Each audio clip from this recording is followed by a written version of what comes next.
Salut, avant de commencer, on a fait une pétition pour dire qu'Etis Ziyech ce n'était plus possible et si vous êtes d'accord, vous pouvez la signer dans la description. Merci. Mais c'est quoi ce bordel à Valenciennes? Si vous supportez le VFC, vous avez automatiquement déjà eu le droit à cette question et en fait c'est un peu normal. De par ses résultats sportifs, Valenciennes est tombé dans l'oubli, faut être réaliste. La couverture médiatique est réduite à peau de chagrin, le club ne pouvant plus lutter avec le LOSC au niveau des résultats ou avec Lens au niveau de la ferveur.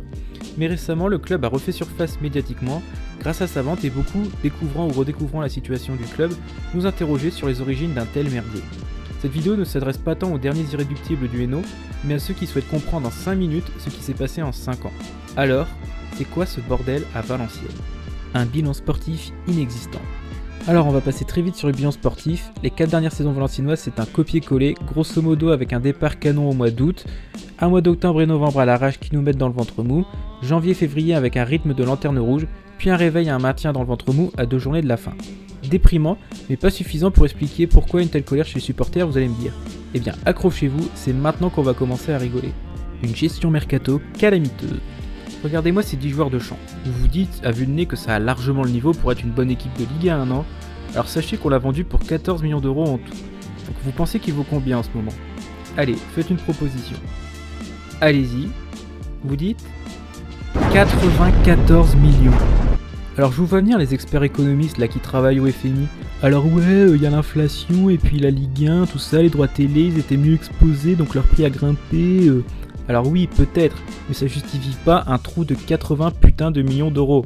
À part Kenny Lala, on savait tous que ces joueurs allaient exploser et leur prix décupler avec le temps, surtout qu'ils étaient issus de notre formation.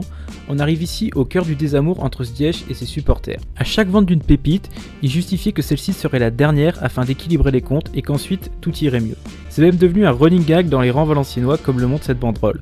Au final, le club devait toujours se serrer un peu plus la ceinture pour passer la DNCG et là vous vous dites mais même si vous êtes fait arnaquer au mercato, comment vous pouvez être autant en détresse financière? Et c'est là qu'on commence vraiment à bien se marrer. Le Prud'homme Football Club. Comment convaincre les gens qu'il est nécessaire de se serrer la ceinture quand vous jetez littéralement des millions par les fenêtres? Avec une gestion totalement pétée, Valenciennes se retrouve à payer des amendes prud'homales bien inutiles. On peut citer Farouk Hatzibejik, Pierre Mantier, Bernard Casoni, mais aussi le litige bientôt jugé avec Dupont Restauration qui réclame des impayés. Et là encore, on ne parle que des dommages financiers, parlons maintenant des dommages réputationnels. Le scandale Football Club.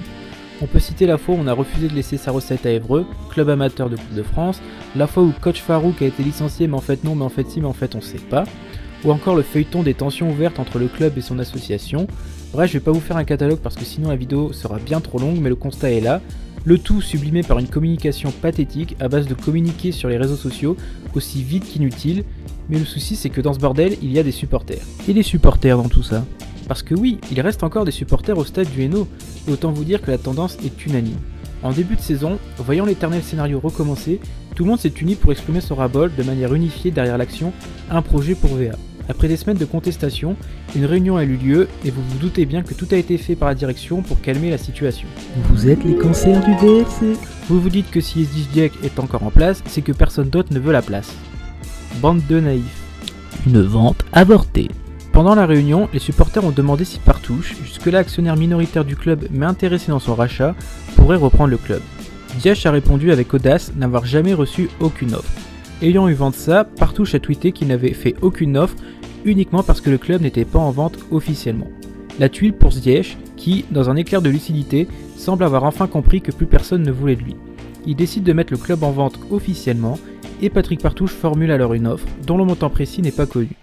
Ziyech ne daigne pas donner de réponse officielle d'ailleurs. Ouais. On comprendra la manœuvre plus tard quand on verra un contrat de vente signé avec Sport Invest, sorti de totalement nulle part mais avec un prix de rachat dont on est certain qu'il était supérieur à celui de Partouche.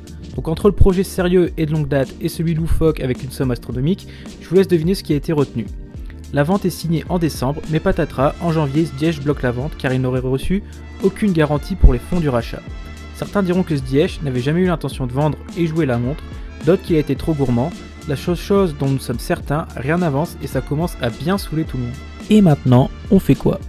Il est désormais trop tard pour pouvoir effectuer le recrutement dont Valenciennes avait besoin et une vente devient impossible puisque personne ne reprendra le club sans pouvoir y faire un recrutement. Alors il ne nous reste plus qu'à espérer que l'équipe réussira à obtenir le maintien même avec ces conditions dégueulasses et EZ peut être sûr qu'il a gagné une bataille mais pas la guerre. Rendez-vous en juin. Je pense la goutte d'eau qui fait déborder le vase et j'en ai un peu ras-le-bol de tout ça. Moi je donne le maximum pour le club et depuis le début, mais j'aimerais quand même que, voilà, que la situation s'éclaircisse pour le club, puisque bon, aujourd'hui, pour rien vous cacher, on est quand même en danger au niveau du classement, donc il faut faire très attention. Maintenant, on fait confiance au président, mais c'est vrai que moi personnellement, j'aimerais bien que ça soit réglé.